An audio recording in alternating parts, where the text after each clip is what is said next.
Hello, very very good morning दोस्तों। मैं आपका राजनीति गुरु सुरेंद्र पवार, पॉलिटिकल साइंस आप लोगों के बीच में हाजिर हुआ हूं और आज आपके पास विशेष कार्यक्रम के संबंधित कुछ बात करने को लेकर आपके बीच में आया हूं। आज हमारे द्वारा एक नए कार्यक्रम की मुहिम की शुरुआत की जा रही है और वो मुहिम रावणा राजपूत मेडिकल ग्रुप व उनके सहयोगियों के द्वारा संचालित की जा रही है, जो एक कदम शिक्षा की और ये आप लोगों के लिए एक बेहतरीन प्लेटफॉर्म लेकर आ रहा है, जिसके जरिए आप अपनी प्रतियोगिता के जितने भी एग्जाम होते हैं उस एग्जाम को आप क्लियर कर सकते हो, जिसमें आरपीएससी, आरएसएफबी के जितने भी आपकी भर्तियां होती है, उस भर्तियों से संबंधित जितने भी जो आपके कंपटीशन को लेकर जो एग्जाम होंगे, उस एग्जाम से संबंधित तैयारी इस रावणा राजपूत मेडिकल ग्रुप में करवाई जाएगी और उसी से संबंधित बहुत सी भर्तियां होती है जो आज के समय में आपको देखने को मिलती है। और उस भर्ती के अंदर अपनी सफलता सुनिश्चित करने के लिए आप इस प्लेटफॉर्म से जुड़िए और इस चैनल को सब्सक्राइब कीजिए, लाइक कीजिए और ज़्यादा से ज़्यादा शेयर कीजिए ताकि ज़्यादा से ज़्यादा लोग इससे जुड़ सके और इस प्लेटफॉर्म के जरिए आप अपनी सफलता को सुनिश्चित कर सकते हैं। दोस्तों, भर्तियों का माहौल आने वाला है, बहुत सी भर्ती आएगी जिसमें आप लगातार अपनी मेहनत के जरिए आप अपनी सफलता को सुनिश्चित कर सकेंगे। इसलिए आप कंपटीशन के अंदर आगे बढ़ना चाहते हैं और अपना एक मुकाम हासिल करना चाहते हैं, तो आपको इस प्लेटफॉर्म के जरिए एक बेस्ट से बेस्ट फैकल्टियों की एक आपको ग्रुप मिलेगा, जो आपको history, political, geography, economics, English, maths, reasoning, ये सभी सब्जेक्ट आपको यहाँ पर देखने को मिलेंगे। तो करते हैं आज के क्लास की शुरुआत और क्लास की शुरुआत के अंदर मैं ऑलरेडी आपको बता चुका हूं, मैं सुरेंद्र पवार, राजनीति विज्ञान, जो आपको पॉलिटिकल साइंस से रिलेटेड मैटर को आज आपके साथ डिस्कस करूंगा। तो पढ़ते हैं पॉलिटिकल साइंस का पहला मैटर, जो है संविधान के अंतर्गत प्रस्तावना।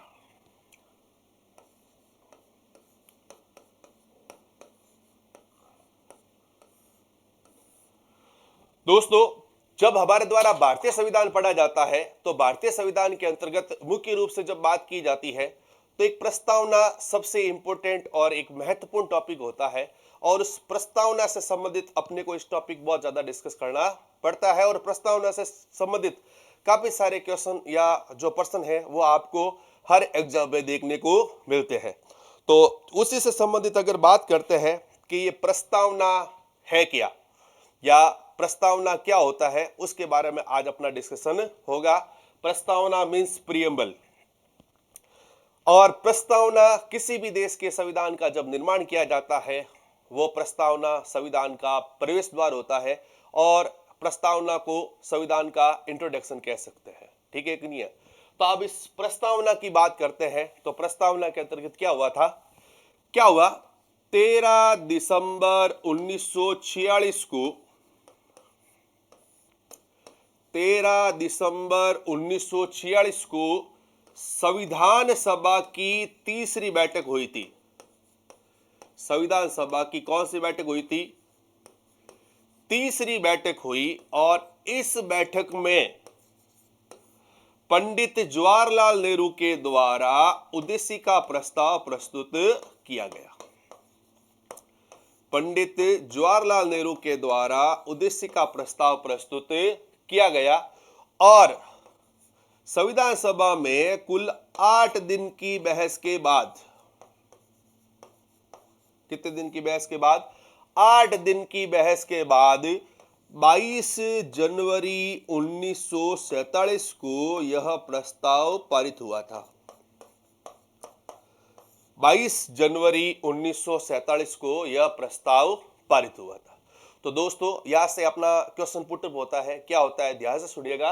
क्या बताया? 13 दिसंबर 1946 को क्या बात हुई?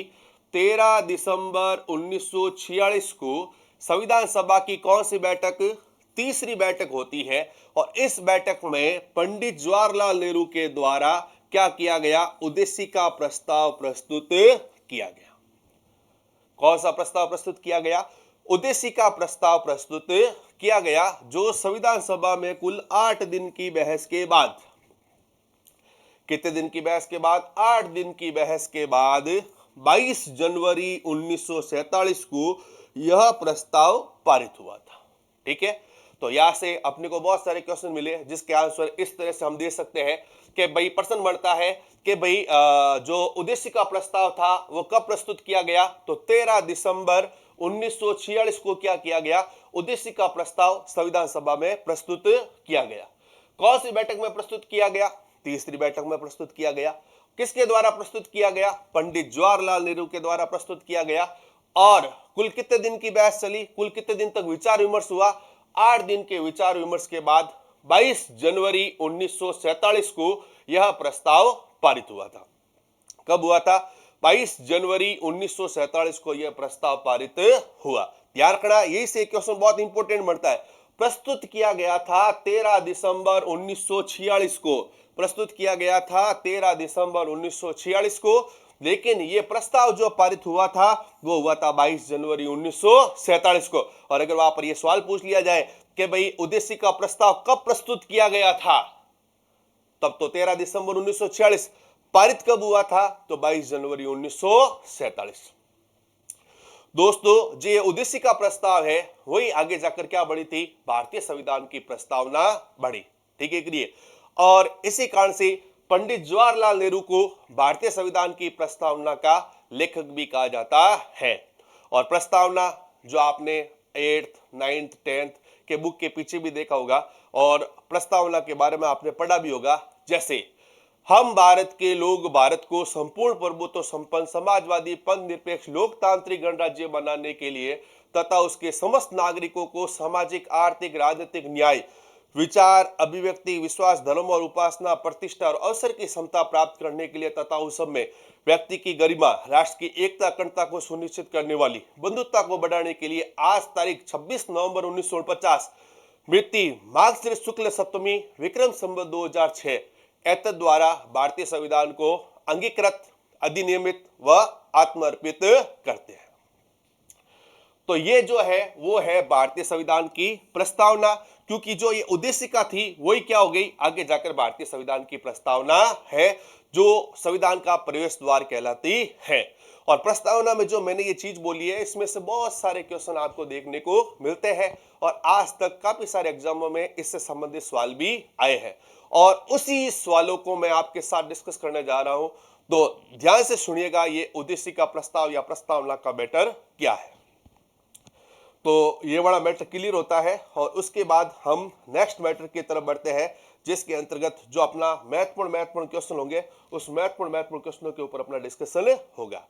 तो ये रहा अपना नेक्स्ट मैटर, ध्यान से सुनिए। अब यहां से पहला प्रश्न अपने सामने आता है प्रस्तावना को लेकर।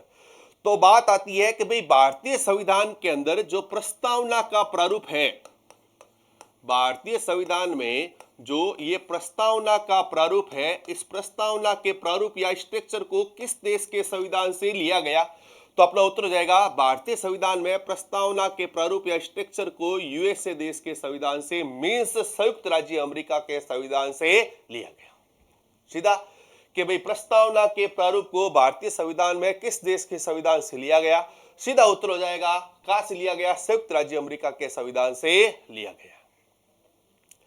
नेक्स्ट, ये पहला क्वेश्चन हो गया। सेकंड क्वेश्चन यही से कि भाई जो भारतीय संविधान की प्रस्तावना है, ठीक है कि नहीं है, भारतीय संविधान की जो प्रस्तावना है, प्रस्तावना की जो भाषा या लैंग्वेज है, प्रस्तावना की भाषा जो लैंग्वेज है उसको हमने भारतीय संविधान में किस देश के संविधान से लिया है, तो अपना उत्तर हो जाएगा ऑस्ट्रेलिया देश के संविधान से लिया है।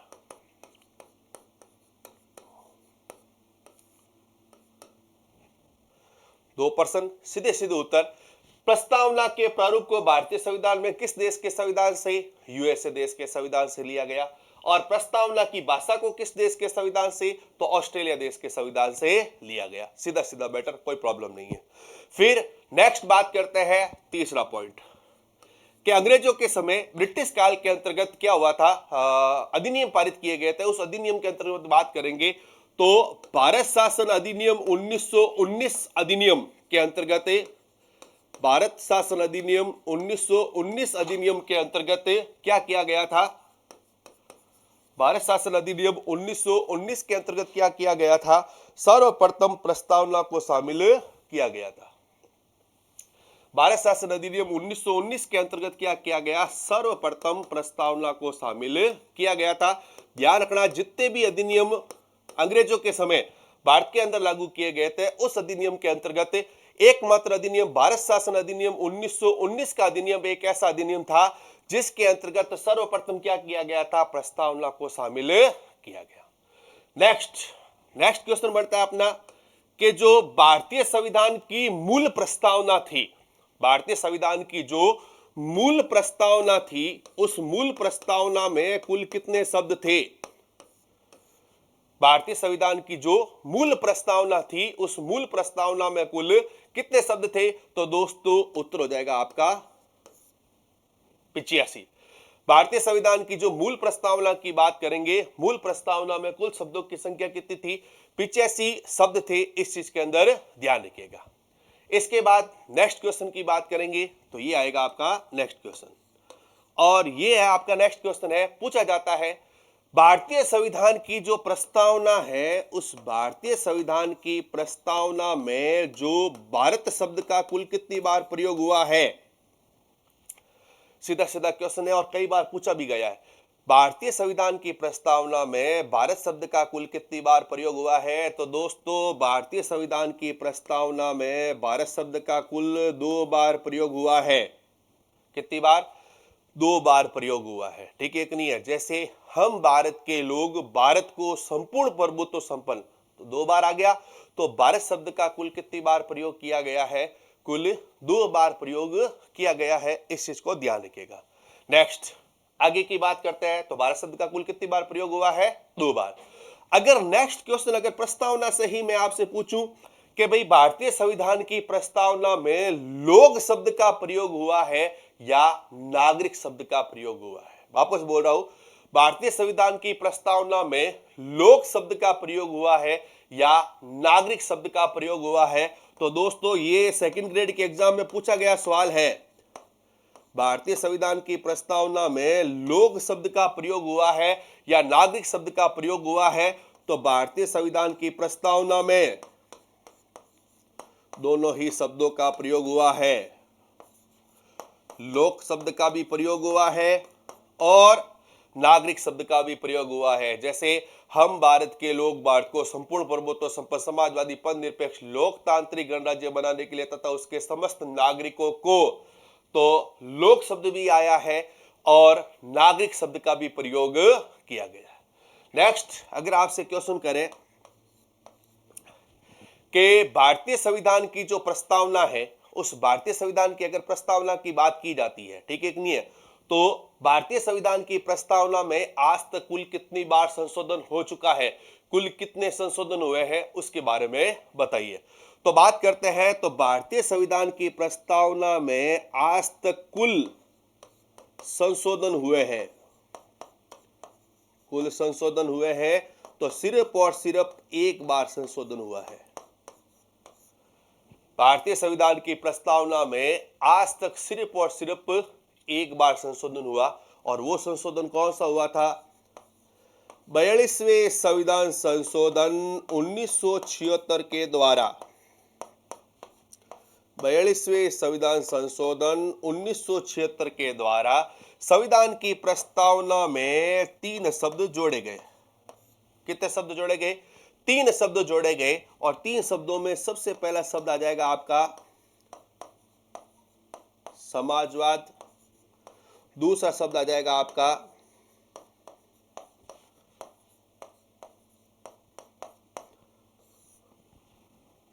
पंथ निरपेक्षता, और तीसरा शब्द आ जाएगा आपका अखंडता। ध्यान रखना, कितनी बार इससे संबंधित क्वेश्चन पूछा जा चुका है कि भाई भारतीय संविधान की प्रस्तावना में आज तक कुल कितनी बार संशोधन हुआ है, तो सिर्फ और सिर्फ एक बार संशोधन हुआ है। और वो संविधान संशोधन कौन सा हुआ? 42वें संविधान संशोधन 1976 के द्वारा संविधान की प्रस्तावना में 3 शब्द जोड़े गए। और वो 3 शब्द कौन कौन से हैं? समाजवाद, पंथ निरपेक्षता और अखंडता नामक शब्दों को जोड़ा गया था। मतलब 3 शब्दों को जोड़ा गया। इस चीज को ध्यान रखें, ठीक है, क्लियर? तो कितने शब्दों को? 3 शब्दों को जोड़ा गया। इसके बाद बात करते हैं कि भारतीय संविधान की प्रस्तावना में कुल कितने प्रकार की शासन व्यवस्था का उल्लेख किया गया है? कितने प्रकार की शासन व्यवस्था का? तो 4 प्रकार की। कितने प्रकार की? 4 प्रकार की। और वो 4 प्रकार कौन कौन से हो जाएंगे? समाजवाद, दूसरा पंथ निरपेक्षता, तीसरा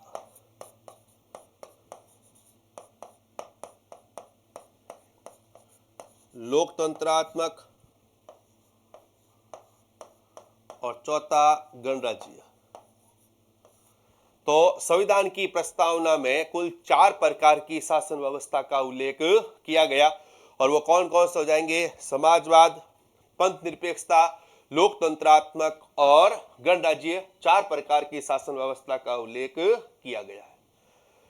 नेक्स्ट क्वेश्चन बनता है कि भाई संविधान की जो प्रस्तावना है, उस प्रस्तावना के अंतर्गत कुल कितने प्रकार की स्वतंत्रता का उल्लेख किया गया है?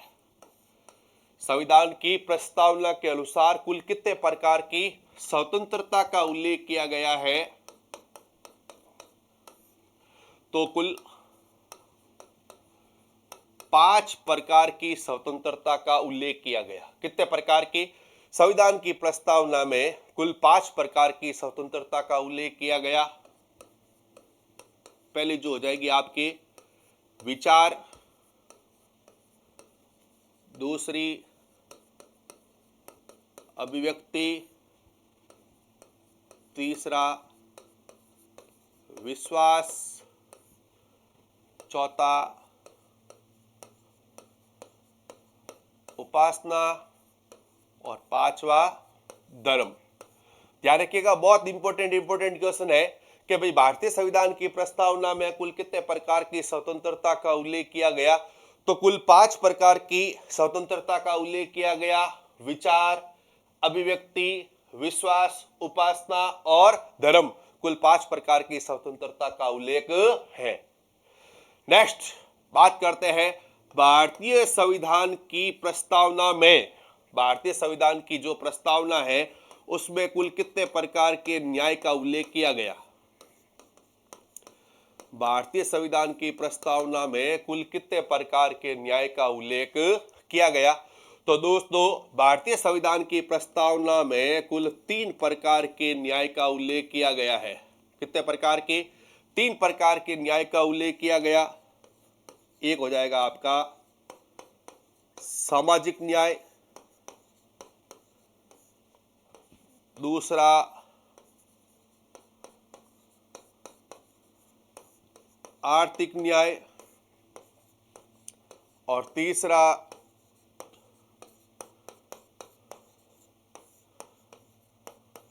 राजनीतिक न्याय। तो संविधान की प्रस्तावना में कुल 3 प्रकार के न्याय का उल्लेख किया गया है: सामाजिक न्याय, आर्थिक न्याय और राजनीतिक न्याय। और ये जो न्याय संबंधी व्यवस्था है, इस न्याय संबंधी व्यवस्था को भारतीय संविधान में यूएसएसआर पूर्व सोवियत संघ रूस देश के संविधान से लिया गया है। और 3 प्रकार के न्याय का उल्लेख किया गया: सामाजिक न्याय, आर्थिक न्याय और राजनीतिक न्याय। और इस न्याय के संदर्भ में भारतीय संविधान के भाग 4 नीति निर्देशक तत्वों के अनुच्छेद 38 में भी इसका उल्लेख है कि राज्य का यह दायित्व होगा कि सामाजिक, आर्थिक व राजनीतिक न्याय से युक्त लोक कल्याण का राज्य की स्थापना करने का प्रयास करेगा। जो अनुच्छेद 38 में भी आपको नीति निर्देशक तत्वों में यह व्यवस्था देखने को मिलती है। फिर नेक्स्ट बात करते हैं भारतीय संविधान की प्रस्तावना में। भारतीय संविधान की प्रस्तावना के अंतर्गत क्या कहा गया था कि भाई भारतीय संविधान की प्रस्तावना में कितने प्रकार के अवसरों का उल्लेख किया गया है? तो 2 प्रकार के अवसरों का उल्लेख किया गया।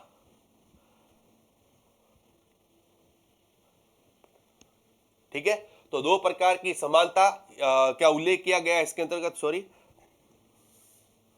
2 प्रकार की समानता का उल्लेख किया गया है। और वो 2 प्रकार की समानता कौन कौन सी? एक हो जाएगा प्रतिष्ठा और एक दूसरा हो जाएगा आपका अवसर। ठीक है, एक जो समानता की बात हो रही है यहाँ पर, कितने प्रकार की समानता? 2 प्रकार की समानता का उल्लेख किया गया है। एक किया गया है प्रतिष्ठा और एक किया गया है अवसर की समानता का उल्लेख किया गया है।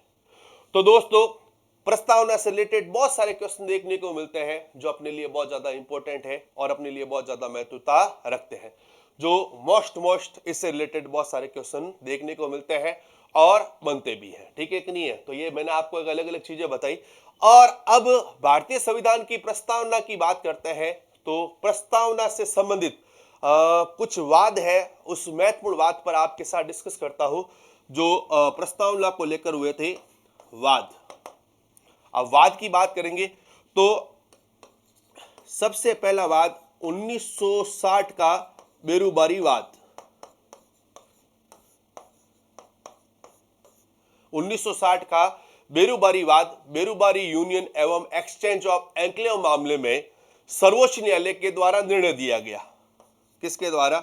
सर्वोच्च न्यायालय के द्वारा निर्णय दिया गया कि जो ये भारतीय संविधान की जो प्रस्तावना है, ये जो भारतीय संविधान की प्रस्तावना है वो संविधान का महत्वपूर्ण अंग नहीं है। संविधान का महत्वपूर्ण अंग नहीं है।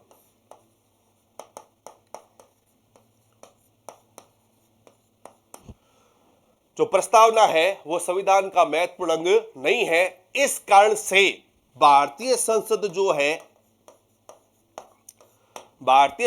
है वो प्रस्तावना में संशोधन नहीं कर सकती है। भारतीय संसद जो है वो प्रस्तावना में संशोधन नहीं कर सकती है। सीधी सी बात है। 1960 बेरुबारी यूनियन एवं एक्सचेंज ऑफ एन्क्लेव मामले में बेरुबारी वाद में सर्वोच्च न्यायालय के द्वारा निर्णय दिया गया था कि प्रस्तावना संविधान का महत्वपूर्ण अंग नहीं है।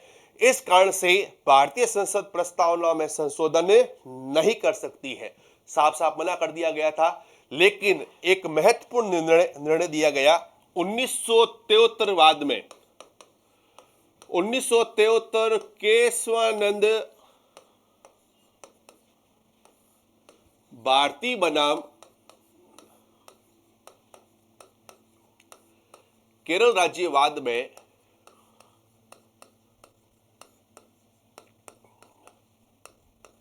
केशवानंद भारती बनाम केरल राज्यवाद में सर्वोच्च न्यायालय के द्वारा निर्णय दिया गया। क्या निर्णय दिया गया? कि जो भारतीय संविधान की प्रस्तावना है, भारतीय संविधान की जो प्रस्तावना है वो प्रस्तावना संविधान का महत्वपूर्ण अंग है। संविधान का महत्वपूर्ण अंग है।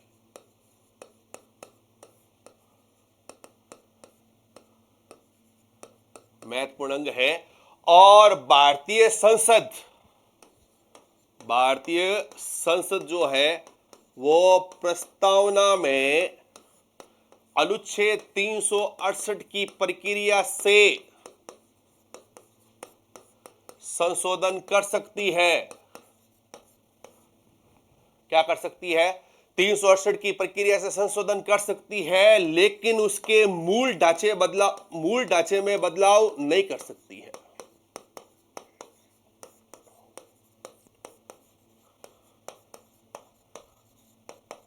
मूल ढांचे में बदलाव नहीं कर सकती है। क्या बोला? 1973 केशवानंद भारती बनाम केरल राज्यवाद के अंतर्गत सर्वोच्च न्यायालय के द्वारा निर्णय दिया गया कि प्रस्तावना संविधान का महत्वपूर्ण अंग है और भारतीय संसद प्रस्तावना को लेकर अनुच्छेद 368 की प्रक्रिया से संशोधन भी कर सकती है, लेकिन उसके मूल ढांचे में बदलाव नहीं कर सकती है। और यह मूल ढांचे की जो अवधारणा थी वो केशवानंद भारती बनाम केरल राज्यवाद के बाद ये अस्तित्व में आई थी। और ये जो मूल ढांचे की अवधारणा आई और उसके बाद आज तक की सबसे बड़ी संवैधानिक पीठ थी, जिसमें कुल 13 न्यायाधीश बैठे थे और उस 13 न्यायाधीशों में 7-6 से निर्णय हुआ था। आज तक की सबसे बड़ी संवैधानिक पीठ थी केशवानंद भारती बनाम केरल राज्य वाली पीठ, जिसके मुख्य न्यायाधीश सौमित्र सीकरी थे। Chief justice of